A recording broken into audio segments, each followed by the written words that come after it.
Hello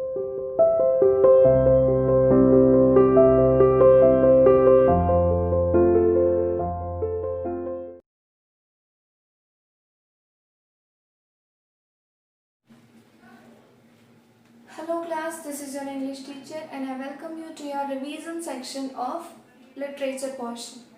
आज जैसे कल हमने पढ़ा था हमारा फर्स्ट चैप्टर द फंदे है, आज हम पढ़ रहे हैं the sound of music with the part 1. So in part 1 we are going to read about a girl, a lady with the name Evelyn Glennie. Evelyn Glennie एक मल्टी परक्यूशनिस्ट है. Multi परक्यूशनिस्ट का मतलब वो बहुत सारे अलग अलग इंस्ट्रूमेंट्स प्ले कर सकती है और कम से कम 1000 इंस्ट्रूमेंट्स प्ले करने की उसके अंदर हिम्मत है, उसके अंदर पोटेंशियल है. तो एवलिन ग्लेनी, इसमें क्या बड़ी बात है, हम क्यों इस बारे में पढ़ रहे हैं, ये चीज़ मेन है क्योंकि ये बताना ज़रूरी है. एवलिन ग्लेनी एक्चुअली डेफ है. उसके जो मेन पॉइंट्स हैं हम यहाँ पर लिखते चलते हैं. She is deaf, the most important point, क्योंकि एक लड़की जो कि बहरी है वो किस तरीके से अलग अलग इंस्ट्रूमेंट्स प्ले कर सकती है. और 1000 instruments, they are a lot of them. तो 1000 इंस्ट्रूमेंट्स प्ले करना कोई आसान बात नहीं है एक बहरी लड़की के लिए. इसीलिए ये चैप्टर आपको बहुत कुछ सिखाता है. डेफ के साथ साथ अगर हम बात करें उसके डिटर्मिनेशन की, बहुत सारे ऐसे चैप्टर्स हमने हमारे पढ़े हैं जिसमें डिटर्मिनेशन की, हार्डवर्क की और सक्सेस की बात की गई है. तो ये उसका डिटर्मिनेशन था, ये उसका हार्डवर्क था जो उसे इन सारी बैरियर्स को ख़त्म करने में हेल्प करता है, इन सारे ऑब्स्टेकल्स को फिनिश करने में हेल्प करता है. अब वो डेफ है, जब उसे पता चला कि वो उसकी सुनने की जो पावर है, जो उसकी हियरिंग पावर है वो धीरे धीरे कम होती जा रही है, उस टाइम पर उसने किसी से ये बात शेयर नहीं करी, ये सोच के कि सब मुझे खुद से अलग ट्रीट करने लगेंगे, कोई मेरे साथ नहीं रहेगा.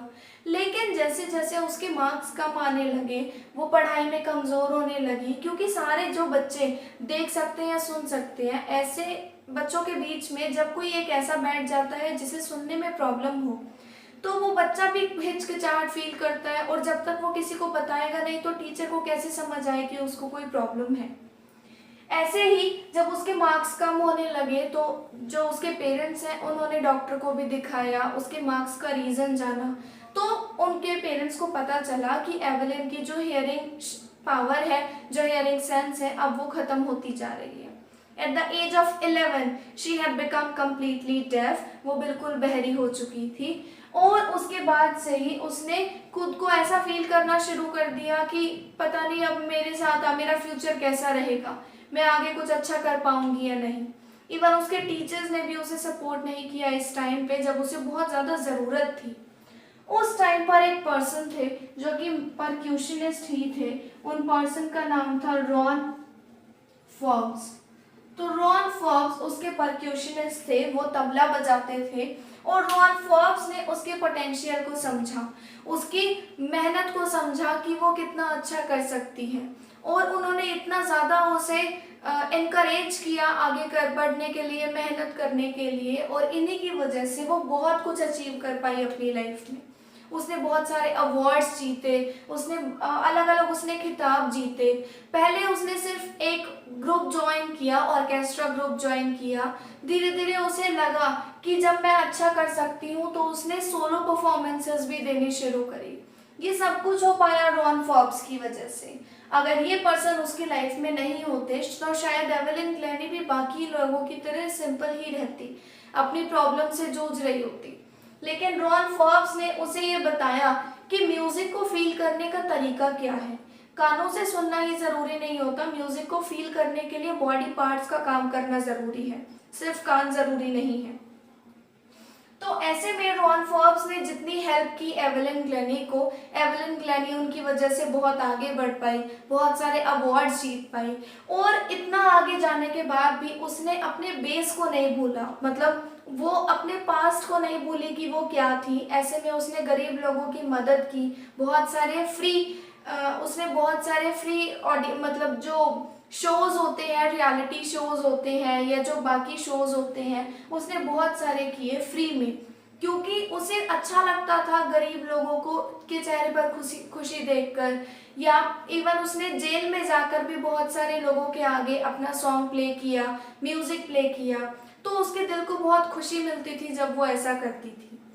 जब धीरे धीरे उसे मींस फेम मिलने लगा, उसे इतनी ज़्यादा वो फेमस हो गई, तो फिर सारे लोगों ने भी उससे इंस्पिरेशन लेना शुरू किया।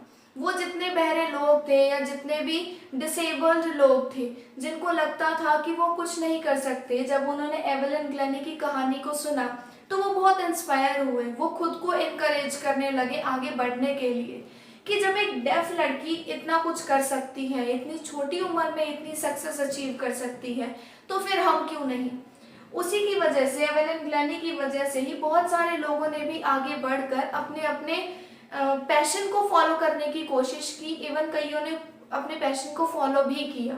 सिर्फ एवेलिन ग्लैनी की कहानी से इंस्पायर होकर उसे जो इंस्पिरेशन दी बाकी लोगों को उसने, वो बहुत ज़्यादा अच्छी थी, वो बहुत ज़्यादा इम्पोर्टेंट थी, जिस वजह से बाकी लोग भी आगे बढ़ पाए।